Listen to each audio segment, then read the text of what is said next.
Hey, I'm Heather McGowan. I'm going to talk to you about what values relate to tolerance for ambiguity and uncertainty avoidance. Let's talk about the questions we're going to address. What did Jane Goodall, Steve Jobs, Oprah Winfrey, and Abe Lincoln have in common? What does uncertainty avoidance have to do with change? What do these two measurements have to do with innovation and business performance?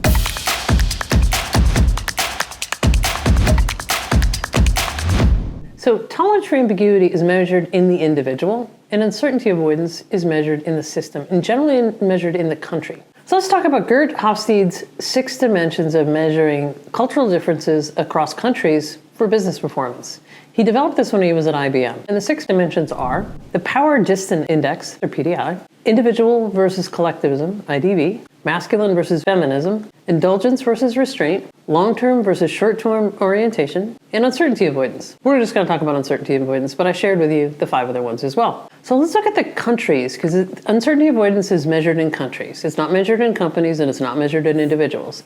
So let's look at the countries with the 2 highest levels of uncertainty avoidance and the 2 lowest levels of uncertainty avoidance. So Greece and Portugal have the highest levels of uncertainty avoidance. Jamaica and Singapore have the lowest levels of uncertainty avoidance, and the United States is about right in the middle. Let's look at some of the factors of uncertainty avoidance, what they really describe, what those high and low levels mean. So if you have high uncertainty avoidance, ambiguity is stressful or threatening. You prefer rules, structures, and clear norms. Difference can be considered dangerous.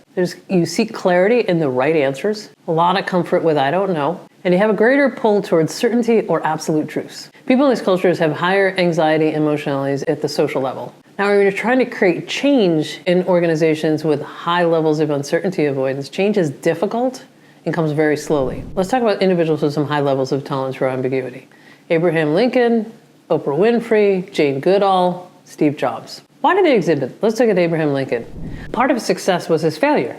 He failed for so many offices. When he finally succeeded, he didn't have the expectation of being in, a position of authority. He had a beginner's mindset to some extent. Jane Goodall, when she went out to study primates, there was no guidebook to follow. She wrote the guidebook, she wrote the pathway, and she studied primates for 60 years, and she charted the path. Oprah Winfrey, coming from, rural Mississippi, I think it was, she was one of the first people in her family to go to college, and she charted a path for a new media empire that talked about managing your emotions and talking about your emotions on television. Steve Jobs, it was the beginning of the computer era. He was young. He often refers to the fact that dropping out of college was one of the most important things that he did, and the calligraphy classes that he took there informed the fonts that he put into the first Apple Macs.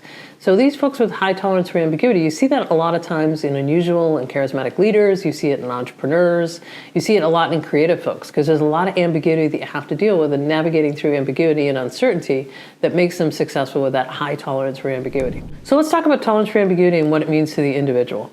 Individuals who have a high tolerance for ambiguity have a comfort with incomplete, complex, or unfamiliar information, so they can deal with situations that are rapidly unfolding and changing. And that's why they make great entrepreneurs and make great leaders in periods of volatility.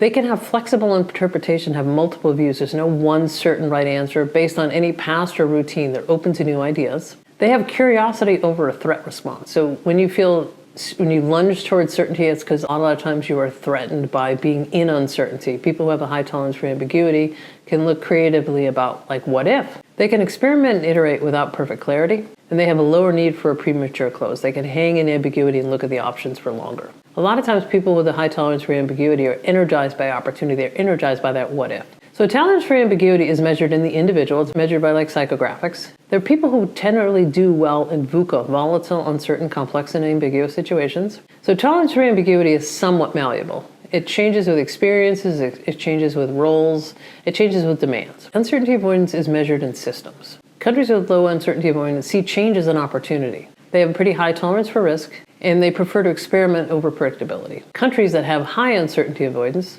prefer precise rules, are risk averse, and higher levels of stress and anxiety. People with low tolerance for ambiguity prefer structure, they prefer rules, they prefer hierarchy, they're generally risk averse, and they're unlikely to change. Individuals with higher tolerance for ambiguity are more flexible, they're more adaptable, they're more experimental, they're more innovative. So business leaders who have higher tolerance for ambiguity tend to do really well in uncertain circumstances, volatile, uncertain, complex, and ambiguous, or high degrees of uncertainty like today. They can make faster decisions with imperfect information. They're more comfortable experimenting with creativity. They tend to create organizations with flatter hierarchy, giving folks more agency. And they have greater resilience and volatility. They generally have faster market response too. If this video was helpful for you, click on the link below where we're going to discuss how leaders can lead effectively through uncertainty and change. I'm Heather McGowan. Thanks.